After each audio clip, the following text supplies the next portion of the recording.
A entrevista do dia. A entrevista do dia hoje, o repórter Norberto Notari conversa com um cientista político explicando a relação entre o poder executivo e o poder legislativo. A gente agora vai trazer informações a este respeito. Vamos lá.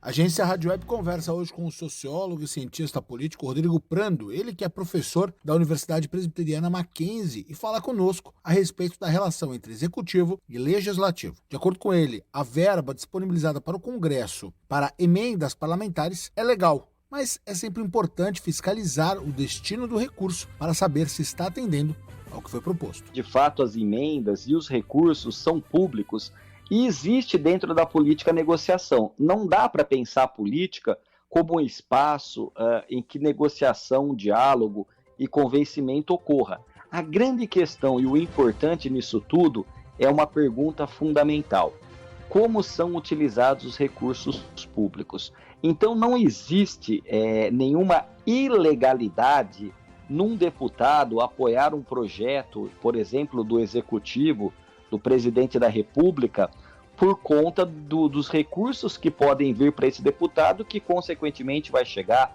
no município em que o deputado tem sua base eleitoral. Isso existe hoje e sempre existiu. A grande questão é que o governo deveria ter com o Congresso uma relação clara, transparente.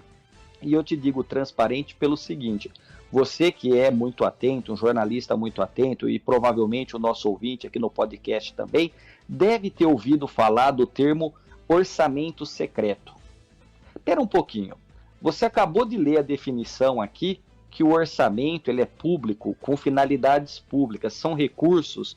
O Estado não é capitalista, o Estado não é um empresário, então o recurso estatal ele é oriundo dos impostos do conjunto da sociedade. Então, numa democracia, o segredo ele é exceção. Então, qualquer coisa considerada secreta, ela é exceção no Estado democrático de direito.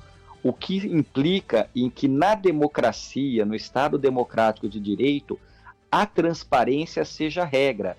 Então, aquilo que diz respeito ao que é público tem que ser transparente, de modo que toda a sociedade, os cidadãos possam acompanhar e entender onde os recursos estão sendo investidos. O cientista político lembra do caso que ficou conhecido como Mensalão, que abriu os olhos de muita gente a respeito desta relação entre poderes. O presidente Lula, à época, ele acabou se enveredando por uma prática dentro do seu governo, conhecido Mensalão, que foi inclusive julgado pelo Supremo Tribunal Federal. Foi quando teve notoriedade, né, o ministro Joaquim Barbosa, que considerou a prática do mensalão uma ação de uma quadrilha, portanto criminosa.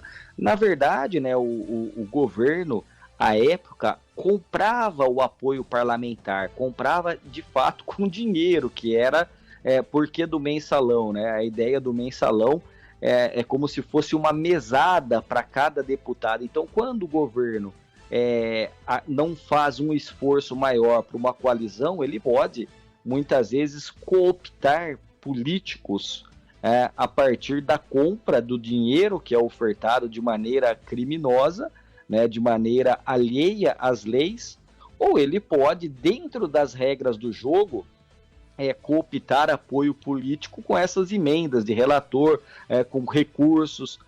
Um presidente da República, na negociação do Congresso, ele pode, por exemplo, olha, eu quero o seu apoio e o apoio dos deputados do seu partido. Aí o deputado responde: como eu posso te apoiar? Falou: olha, se você me apoiar, eu consigo aí para você ou para os seus aliados a diretoria da Petrobras, eu consigo para você uma posição nos Correios, né? Enfim, com isso você acaba apoiando o governo e você vai ter à disposição ali uma função estratégica, geralmente num espaço que tem muito dinheiro, muito recurso. Você fala: pera um pouquinho, né? Mas isso é ilegal? Ilegal necessariamente não é, mas é imoral, porque você, na verdade, está trocando o cargo pelo apoio, não porque o político compreenda a importância do seu projeto, mas simplesmente porque você está oferecendo a ele ou recurso ou um cargo às vezes não precisa nem disso, né? Às vezes sair numa foto do lado do presidente da República, levar o presidente para o município já é simbolicamente uma forma de você ganhar notoriedade e capital político sem que tenha recursos. O professor Rodrigo Prando relaciona esse período com os tempos atuais, durante o governo Bolsonaro. O Supremo Tribunal Federal considerou que deveria-se dar notoriedade aos recursos para saber de que maneira esse dinheiro foi investido ou foi dado. A grande questão é que, como não há transparência, eu, por exemplo, né, na condição de cientista político, eu não posso falar que foi algo não republicano ou ilegal, porque eu não sei de fato quem pegou esse dinheiro e o que foi feito com esse dinheiro. Se a gente descobrir que o dinheiro não foi destinado à creche, ao asfalto de uma estrada, alguma coisa, mas foi para o bolso do político, aí, além de tudo, além de algo que não é moral, como eu disse, é algo que é ilegal, contra a lei. Então, como isso é secreto, eu, por exemplo, não tenho elementos concretos para fazer este juízo de fato, né? Ou seja, eu não consigo indicar. Mas, a princípio, como eu disse, numa democracia, numa república, o segredo é a exceção, a regra é a transparência. E por isso que a ministra do Supremo Tribunal Federal, Rosa Weber, ela havia indicado da necessidade, né, tanto de Arthur Lira quanto do Pacheco, de tornar claro como foram investidos, aplicados esses recursos.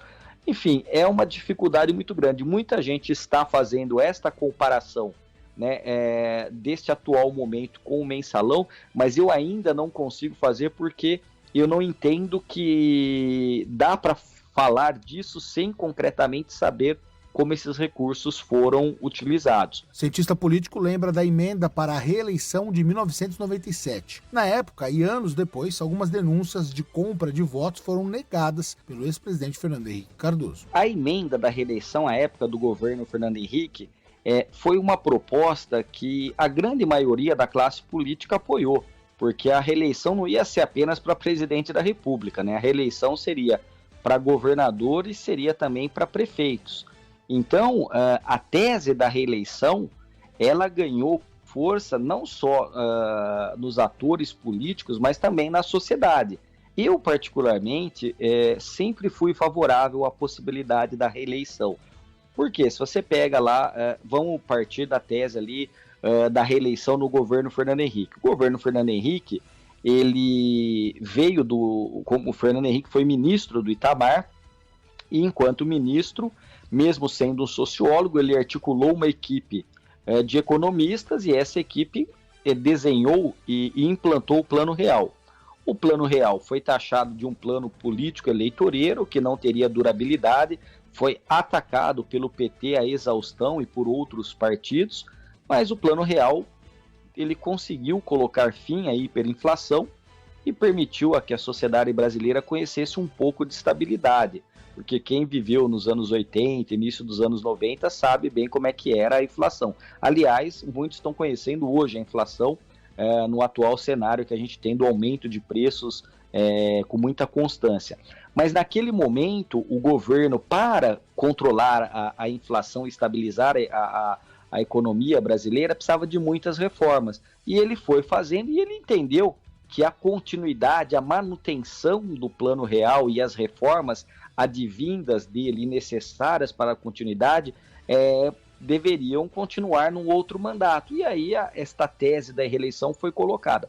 O Fernando Henrique particularmente nega que ele tenha negociado algum ganho particular para algum político comprando votos, porque ele disse, por que eu ia comprar de algo que era particularmente entendido pelo Congresso como algo de interesse de todos e eu tinha larga vantagem para ganhar naquilo. Então ele nega, né, e diz que de fato houve negociações em alguns políticos, mas nunca foram comprovadas as digitais à época do governo Fernando Henrique, do presidente Fernando Henrique. O professor Rodrigo Prando lembra que é muito importante que todos verifiquem a atuação do parlamento, acessem os sites institucionais e fiquem atentos ao que é realizado. Agência Rádio Web, produção e reportagem, Norberto Notari.